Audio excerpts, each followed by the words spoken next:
Well, our busy week continues as the EFL playoffs are on the horizon, following our predictions for the Championship semi-final first legs yesterday. Over the next 2 days, we're going to be focusing on League One and League Two. Unfortunately, due to an ill-timed holiday, I will have to do both legs in a single episode. So today, we're going to look ahead to both semi-finals in League One, the first and second legs. Tomorrow, we'll do the same with League Two, and we'll be back on Saturday for the second leg of the Championship playoff semi-finals, as well as plenty to come from the National League in the next few weeks. So if you like the sound of that, then please do chuck a thumbs up on the video, and as always, get involved with your predictions down in the comments as well. Give us your score predictions for both legs and who you think the two finalists will be. And if you beat or match our overall prediction scores of 3 points for a perfect score, 1 point for a correct outcome, you will be getting a shout out when we return to look ahead to the League One playoff final in a couple of weeks' time. For those of you who haven't played along this season, we do this in a championship every match week, but I've got to pay a bit more attention to these League One fixtures because 3 of these sides are going to be facing my club Luton Town next season. The less said about that, the better. Let's start by looking ahead to the first of 2 ties taking place in the League One playoffs this season. And we start on Saturday lunchtime with Leyton Orient versus Stockport, the return fixture, an 8 p.m. kickoff on the Wednesday, 4 days later. It is 6th v 3rd, but a bit unlike the Championship, it was much more tightly bunched, basically after Birmingham this season. Just 7 points separating the 4 playoff teams, all scored within 5 goals of each other and all conceded within 6 goals of each other. So all of these teams incredibly tightly matched on paper. However, the one thing you can say between these 4 is that 3 come in pretty decent form and 1 come in pretty poor form. 2 of the sides in great form are Leyton Orient and Stockport, both unbeaten in a little run at the end of the season. Orient flying with 5 wins in a row and Pip Redding in the end to 6th spot. They've been absolutely magnificent, probably for the 2nd season in a row overachieving. Done a really good job under Richie Wellens, who deserves an awful lot of credit for what he's done with them. And Stockport, you've got to continue to praise Dave Challinor, who's done a wonderful job there. We look back a couple of years ago, they had that heartbreak in League Two where they lost in the playoff final, then came back and got up automatically the next year. Is it going to be the same old story this time around, or are they going to be able to go a bit better? If we go and have a look at these 2 teams over the season and their head-to-head records, bit of a weird one really, because both teams won away from home at the opposition ground. Leyton Orient actually kick-started their season after a pretty average start with a big 4-1 win at Stockport County. And then at the start of February, when things were hotting up, Stockport went and won 1-0 at Leyton Orient. So it's a little bit harder to call this one. What you've got to say for both of these teams recently is that they've probably not been the most solid at the back. Orient been involved in a 3-2 and a 4-3 in their last 5 games, all of which they've won. But in that time, they have scored 13 goals as well, since they drew a blank against Wigan. For Stockport, a pretty similar story. No clean sheets in their last 5, but they've scored 3 goals in 4 of their last 6 matches, including some very convincing home wins against good opposition in Rotherham, Lincoln and Stevenage. However, away from home in the first leg, you would normally say it's going to be a little bit more difficult. But the one thing you have got to say for these sides, all of the games they've won, they've been by 1 or 2 goals. They've not been running away with games. They've always been susceptible at the back. And although both of these teams are pretty much commended for playing entertaining football, both have built very good sides. We had both as outskirts for the playoffs in pre-season. Didn't quite pick either of them to get in the top 6.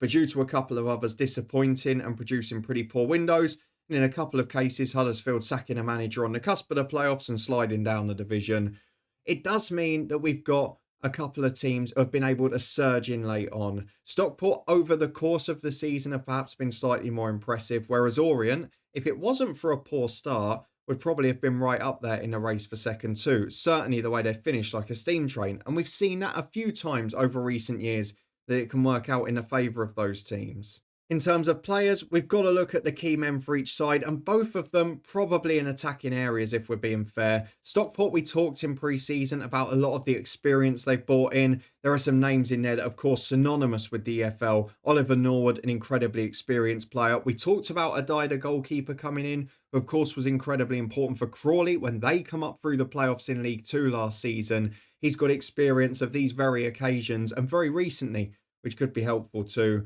Kyle Wootton, a big handful up front, of course, as we know, but maybe not quite so much as Leyton Orient's top marksman, because they do have the highest score in the division, Charlie Kelman, who has had a magnificent year.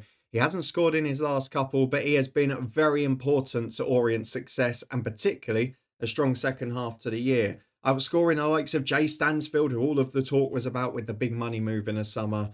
There is no doubt that he is going to be a man to stop when it comes to Leyton Orient in the playoffs. They've got a number of other quality players as well, so it's not just a job to stop one man. We've seen others popping up with goals recently, and they've got that mix with a little bit of experience in there as well. We talked about Norwood when it came to Stockport, or what about Darren Pratley coming off the bench for Leyton Orient? There is experience, there is quality, and there's also youth and exuberance in both camps. This is, for me, it's a really tightly contested tie this. I think it's going to be entertaining.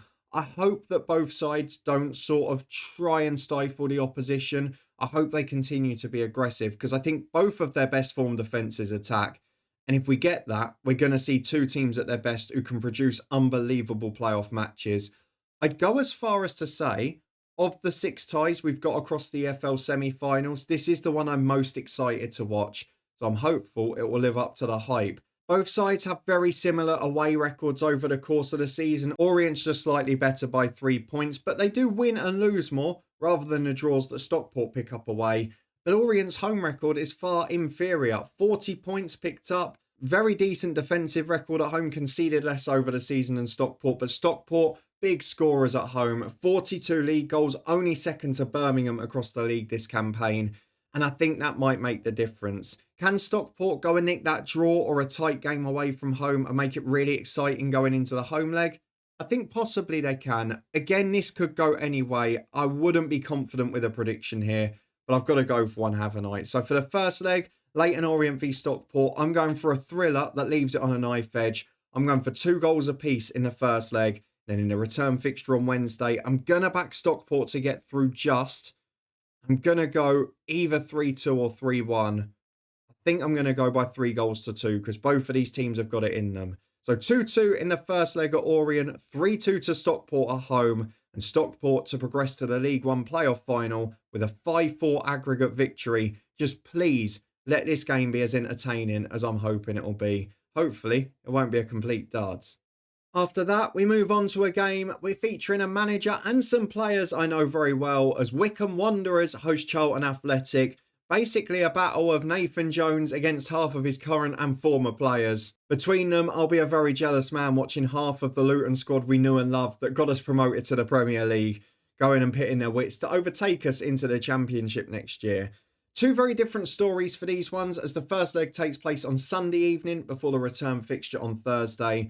For Wycombe, it was a blistering start, a really strong first half of the season. Of course, Luton Town involved again as they poached Matt Bloomfield after Rob Edwards was sacked. And Wycombe, since changing manager to Mike Dodds, have done okay, and maybe they were going to falter anyway. But the finish to the season wasn't that great. 3 defeats in a row coming into these playoffs.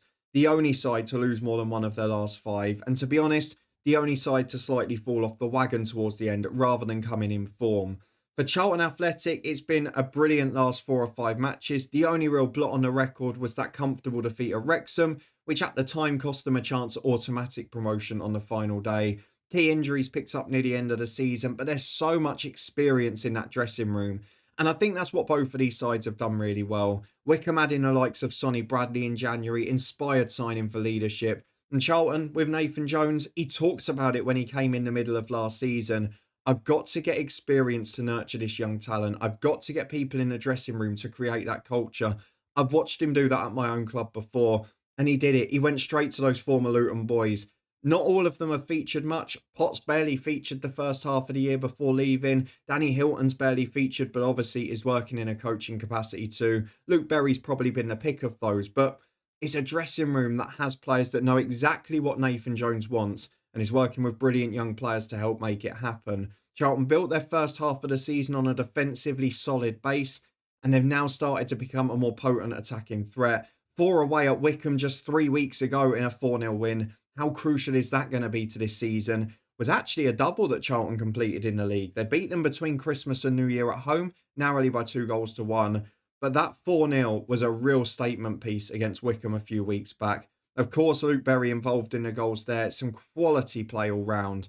And to be honest, it was the perfect away performance with less of the ball, hitting on the counter-attack, and Charlton have got plenty of players that can do it. Two sides separated by just a point over the season. Their goal scoring and goals against records separated by 3 and 2 goals respectively.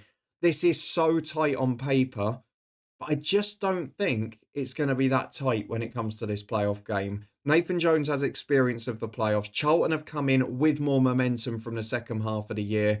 And I do think on paper they've probably got the better squad. Of course, the man they've got to keep quiet, as has been talked about throughout the year, Richard Kone, who's not had the best finish to the season, but throughout the first 2/3 of it has given them a chance with some brilliant performances and goals. On the Charlton side of things, you've seen the experience of Matt Godden in the last few weeks, popping up with goals galore. Got one in that game against Wycombe, 2 on the final day at home to Burton. He is a man is going to be very hard to stop, and again, has experience of these types of matches. It does mean that I think we're going to see slightly less goal mouth action in these ones. Wycombe drew blanks in 2 of their last 3 games. To be fair to them, the 3 matches they lost were Charlton, Orient and Stockport.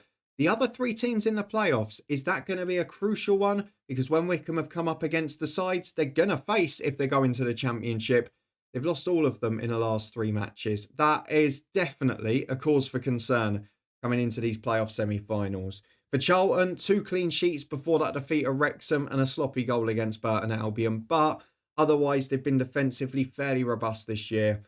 And I think if I'm being honest with you, I'm edging towards them just because of the way both sides finished the season. And you can't ignore that 4-0 a few weeks ago. I know Charlton are missing a couple of players that could make them more ruthless and perhaps pick the right decision under pressure in attacking areas. But I do think they'll find a way to get through here. In the home leg, it's how much they need to do after visiting Adams Park. I think at Wycombe, they will find a way to get a victory again. I don't think it's going to be 4-0 this time. I'm going to half it. I'm going to go for Wycombe to draw a blank again. I'm going to go for Charlton by 2-0 in the away leg.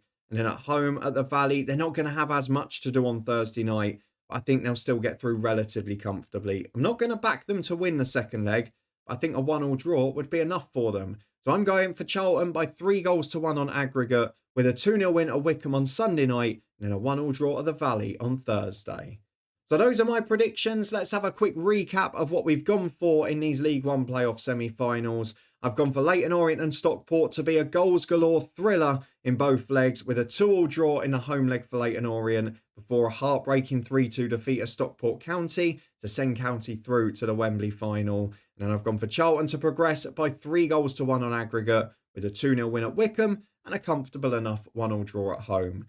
So if I'm right, it will be 3rd v 4th in the playoff final. I don't often predict that actually, which has made me a little bit concerned now. If you agree or disagree, let me know in the comments below. Give us your scores for the 4 matches and tell us which 2 teams you think get through on aggregate. And of course, you'll get a shout out if you beat or match my overall score when we produce the recap ahead of our prediction and preview for the playoff final in a couple of weeks' time. Don't forget, as we mentioned, we had our Championship semi-final first leg preview yesterday. We've still got the League 2 semi-final preview to come tomorrow, as well as the second legs from the Championship and the eliminators from the National League at the end of the weekend. Make sure you subscribe and turn that notification bell on so you don't miss any of the shows. And thank you very much for watching. We've got loads of Championship manager specials on the horizon. And of course, playoff finals galore in a couple of weeks' time. I hope to see you here as we look forward to them. A wonderful month of EFL action awaits. And finally, something to distract me from Luton Town's relegation. I'll see you next time.